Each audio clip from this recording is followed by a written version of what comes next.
বর্ষা মানেই ইলিশ, কিন্তু মৌসুমী ইলিশের আকাল কেন? তার কারণ দীঘায় যাচ্ছেন মৎস্যজীবীরা, কিন্তু ইলিশ পাচ্ছেন না মনের মতো। হ্যাঁ, শুরুর দিকে একটু আধটু পাওয়া গিয়েছিল ঠিকই, কিন্তু তারপর আর ইলিশ কোথায়? আর এতেই মন খারাপ মৎস্যজীবীদের, কারণ যেটুকু ইলিশ পাওয়া যাচ্ছে সেই ইলিশের তো আকাশ ছোঁয়া দাম। ব্যবসা আমাদের এত সুইটেবল এবছর নেই। এমনি ইলিশ কেন, অন্যান্য মাছও সমস্যা। ব্যবসা মানে এত সমস্যা ব্যবসা পড়ে গেছে, যারা পাইকারিরা আছে তারা হতাশ হয়ে গেছে যে এবছর আমরা কি মানে ব্যবসা করতে পারবো কি পারবো না। এবছর ইলিশ মাছ তেমন নেই, হচ্ছে 5 কিলো 7 কিলো হচ্ছে, মাছ তেমন নেই। আর আমরা কি করব, এরকম হলে সংসার কি করে চালাবো, কি করে হবে? ঝাড়খণ্ডে প্রবল বৃষ্টির জেরে দুবরাজপুরের ছবিটা ঠিক কি দেখুন। দুবরাজপুরে ঠিক কিরকম অবস্থা, সেখানকার মানুষজন কিরকম অবস্থার মধ্যে দিন কাটাচ্ছে বুঝতে পারবেন। ছবিটা সত্যি ভয়াবহ। দুবরাজপুরে ঝাড়খণ্ডে প্রবল বৃষ্টির জেরে বিপদ সীমার উপর দিয়ে বইছে শাল নদী। দুবরাজপুরে কজওয়ের ওপর জল, আর বেশ কয়েকটি গ্রামের সঙ্গে বেশ কয়েকটি গ্রামের যোগাযোগ পর্যন্ত বিচ্ছিন্ন হয়ে গেছে।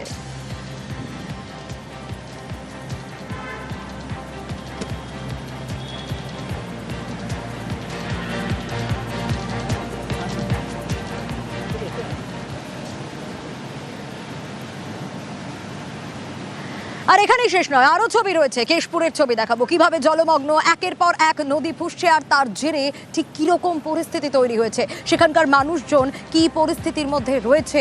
কেশপুরের ছবি আপনাদের দেখাচ্ছি, দেখুন। বিভিন্ন জলাধার থেকে জল ছাড়ার জের, আর বৃষ্টি তো রয়েইছে।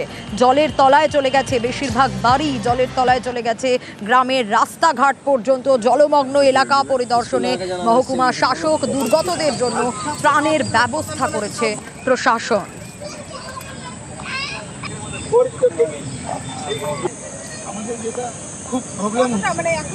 দেখুন সেই সব ছবি দেখাচ্ছি, গ্রামের রাস্তাঘাট সব জলের তলায় চলে গেছে, বেশিরভাগ বাড়িঘর সেগুলো সব চলে গেছে জলের তলায়। এবং জলমগ্ন এলাকা পরিদর্শনে মহকুমা শাসক তিনি পৌঁছে যান। শুধু তাই নয়, দুর্গতদের জন্য ত্রাণের ব্যবস্থা করেন প্রশাসনের তরফ থেকে। দুর্গতদের জন্য ত্রাণের ব্যবস্থা করা হয়।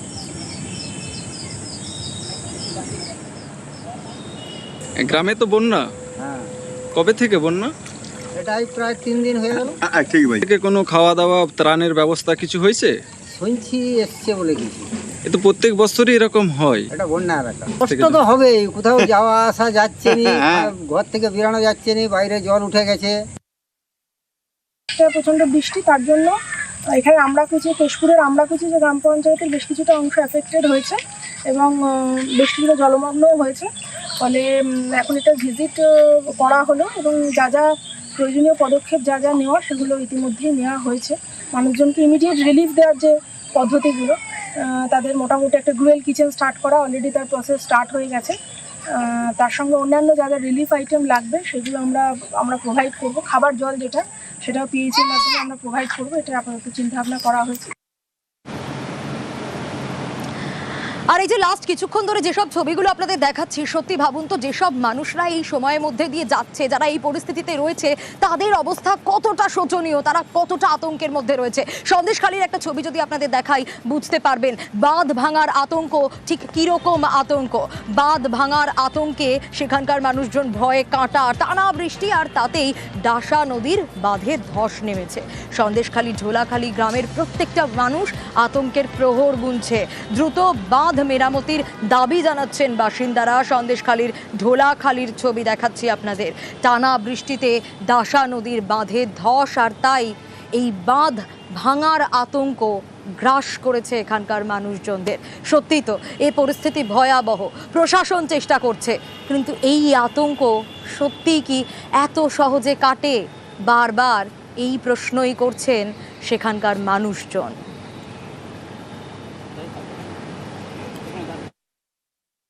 আমরা এইভাবে ভয়ে ভয়ে আতঙ্কে আমাদের দিন কাটছে।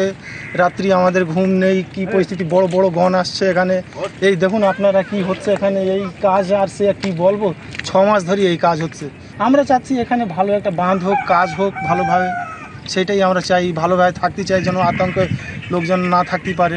আমরা সব সময় আতঙ্কে থাকি, আমরা চাই তাড়াতাড়ি কংক্রিট বাঁধটা হোক, কিন্তু এই বাঁধটা বারবার ধসে যাচ্ছে। সামান্য অল্প কিছু কিভাবে পাইলিং করে চলে যায়, আমার আছে যেভাবে পাইলিং করছে তা তাড়াতাড়ি মানে চলে যাচ্ছে, খাঁচা বা কিছু দিয়ে কিছুতেই রক্ষা হচ্ছে না। আমরা চাইছি সরকারিভাবে তাড়াতাড়ি বাঁধটা সম্পূর্ণ কমপ্লিট করা হোক। দেখছেন তো একের পর এক ছবি। ঝাড়খণ্ড বীরভূমে টানা বৃষ্টি আর তার জেরে এবার ময়ূরাক্ষী নদীর জল বেড়েছে, ফেরিঘাট ভেঙে গেছে। হ্যাঁ, ছবি দেখলেই বুঝতে পারবেন, দেখুন সেই ছবি। ফেরিঘাট ভেঙে গেছে ময়ূরাক্ষীর জল বেড়ে। ঝাড়খণ্ড আর বীরভূমে টানা বৃষ্টির ফলে তো রয়েছে, তাছাড়া তিলপাড়া জলাধার থেকে জল ছাড়া হয়েছে, আর তার জেরে কি পরিণতি দেখুন। জল বেড়েছে ময়ূরাক্ষী নদীর, আর জলের তোড়ে সাঁইথিয়ায় ফেরিঘাট ভেঙে গেছে। একটা ফেরিঘাট ভেঙে যাওয়া মানে কতটা জল বেড়েছে, সেই জলের স্রোত, সেই জলের তোড়, যে কারণে এই ফেরিঘাট ভেঙে গেল। ভাবতে পারছেন? ভেবে দেখুন এখানকার মানুষজন তারা কিভাবে দিন কাটাচ্ছে, তারা কি ভাবছে, তারা বুঝে উঠতে পারছে না, কুল কিনারা খুঁজে পাচ্ছে না। কারণ একের পর এক নদীতে জলস্তর বেড়েই চলেছে, কোথাও বাঁধ ভাঙছে, কোথাও বৃষ্টি তো রয়েছে, বিভিন্ন জলাধার থেকে জল ছাড়া। আর সেই বিভিন্ন জলাধার থেকে জল ছাড়া আরও যেন এই আতঙ্ককে বাড়িয়ে দিয়েছে।